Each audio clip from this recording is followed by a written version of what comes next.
Bonjour, nous allons corriger ce premier exercice de démonstration du chapitre sur le second degré.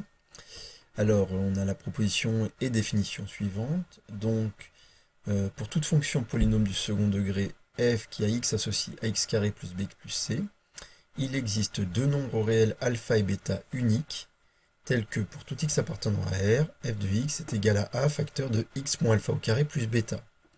Cette nouvelle écriture de f de x s'appelle la forme canonique. Donc la fin est la partie définition sur forme canonique. Et puis la proposition, c'est montrer que f de x peut s'écrire sous cette forme-là avec alpha et bêta unique. Bien.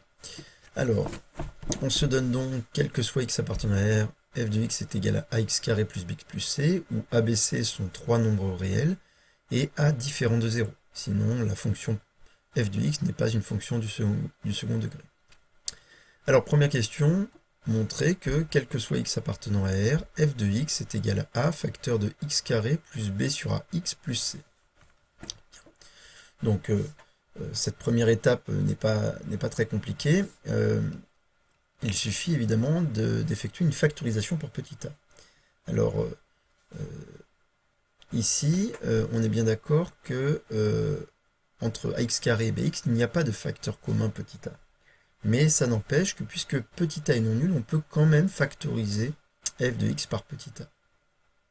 Alors, quand vous êtes dans un exercice comme ça, vous pouvez évidemment partir de la forme que l'on cherche à trouver et puis redémontrer que c'est bien f de x. Autrement dit, le plus simple pour vous ici, c'est peut-être de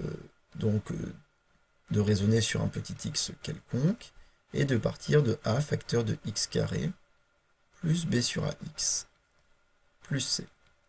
Alors qu'est-ce qu'on va faire? Au lieu de factoriser, on va développer, on va distribuer petit a grâce à la distributivité de la multiplication sur l'addition. Donc ça nous donne a fois x carré plus a fois b sur ax plus petit c.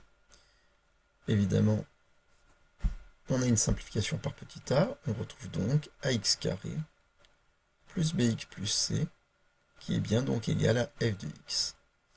Et donc, quel que soit x appartenant à R, on peut bien dire que f de x est égal à a facteur de x carré plus b sur ax plus c. Bien, donc on aurait pu évidemment le faire par factorisation par petit a, et ça aurait fait apparaître ici un quotient b sur a.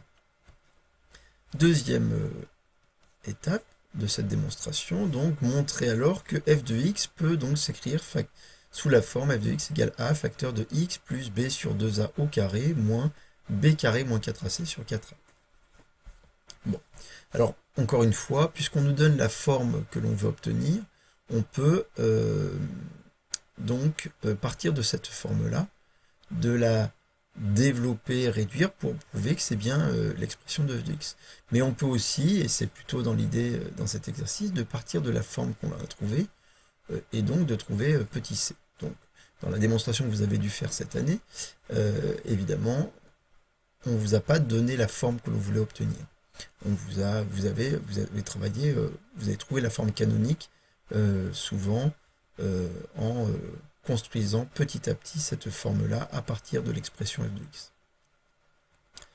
Donc on va partir de cette forme. Donc f de x, quel que soit x appartenant à R, on sait donc que f de x c'est égal à a facteur de x carré plus b sur ax plus petit c. Bien. Alors regardons la forme que l'on souhaite obtenir. On aurait pu la regarder ici, mais on aurait pu aussi la regarder sous cette forme-là.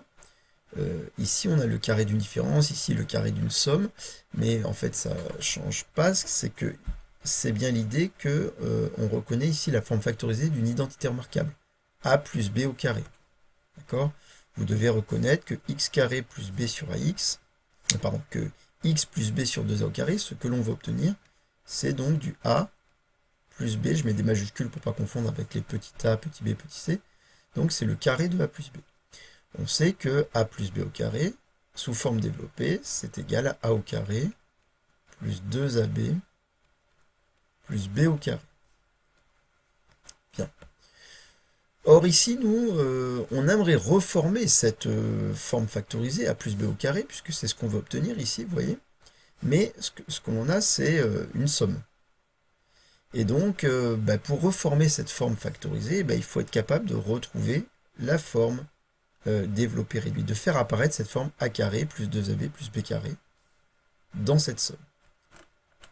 Alors réfléchissons un tout petit peu, donc le petit a il nous va bien, on le garde, et donc cette forme-là devrait ressembler à a carré plus 2ab plus b carré, pour pouvoir le remplacer par a plus b au carré.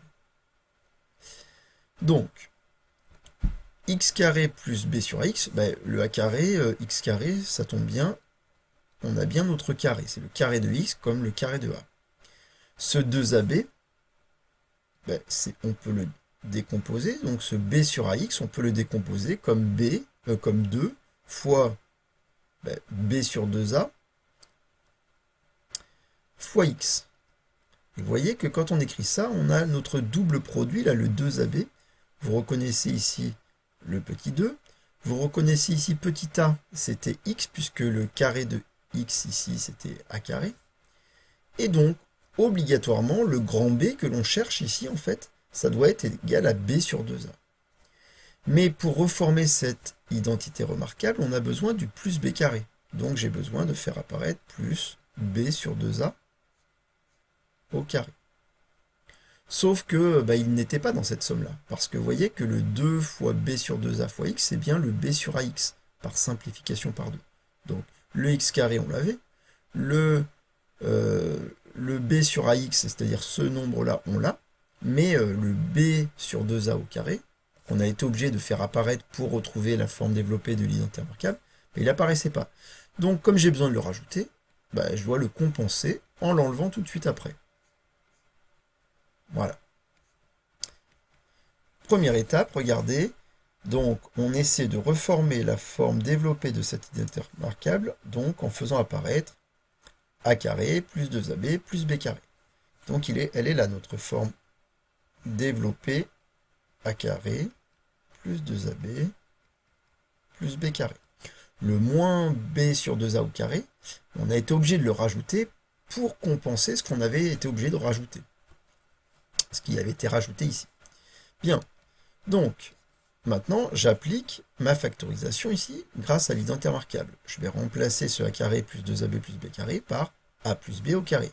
Donc a, c'est x, plus b, on a dit que c'était petit b sur 2a, le tout au carré, a plus b au carré. Et il me reste un moins.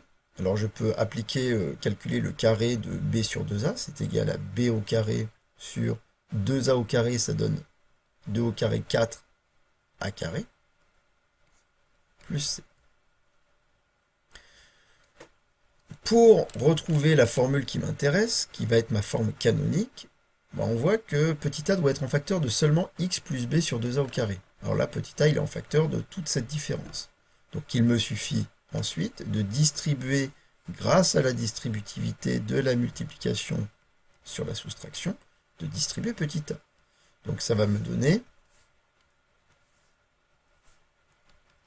petit a, facteur de x plus b sur 2a au carré, moins, je distribue petit a, donc a fois b au carré sur 4a carré, plus c. On a la première partie de notre forme canonique, c'est a facteur de x plus b sur 2a au carré. Et ici, on a une petite simplification par a, puisque vous avez un facteur a ici, puis là, vous avez a carré. Donc en simplifiant, ça donne b carré sur 4a plus c. On va maintenant transformer un petit peu ce terme-là, enfin cette somme-là, puisqu'on veut obtenir ici finalement un seul terme.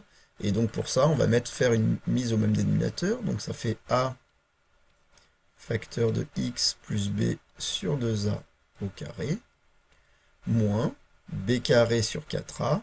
Pour mettre au même dénominateur, je multiplie c par 4a, donc en haut et en bas. Donc ça me fait 4ac sur 4a. Puis, je vais donc ici, mettre au même dénominateur. Alors faire attention, puisque là c'est l'opposé de b carré sur 4a, qui est égal à plus 4ac. Donc si moi je veux garder mon opposé et tout mettre sur 4a, attention, c'est l'opposé de b carré moins 4ac. Puisque la barre ici de quotient, la barre de fraction, tient lieu de parenthèse. Autrement dit, c'est comme si on avait l'opposé de b carré et l'opposé de moins 4ac, donc on retrouverait bien ça. Là, il y a une petite difficulté technique, il faut faire attention. Voilà l'expression de f de x, et cette expression, c'est exactement de la forme a, facteur de x moins alpha au carré plus bêta, avec alpha, alors attention, si on veut du moins alpha, il faut prendre alpha comme étant l'opposé de b sur 2a, donc c'est moins b sur 2a, et bêta, qui est égal donc à tout ce terme-là, c'est-à-dire l'opposé de b carré moins 4ac sur 4a. Évidemment, alpha et bêta existent. Je vous rappelle que petit a est différent de 0. Le fait que petit a soit différent de 0 fait que on a évidemment l'existence de ces nombres-là, et de manière unique, puisqu'ils dépendent uniquement des valeurs de a, b, c. Donc alpha et bêta existent et sont uniques. On a bien montré que toute fonction polynôme du second degré admettait donc une expression qu'on appelle une forme, qu'on appelle la forme canonique, qui a cette forme-là. Voilà donc pour ce premier exercice de démonstration. Au revoir.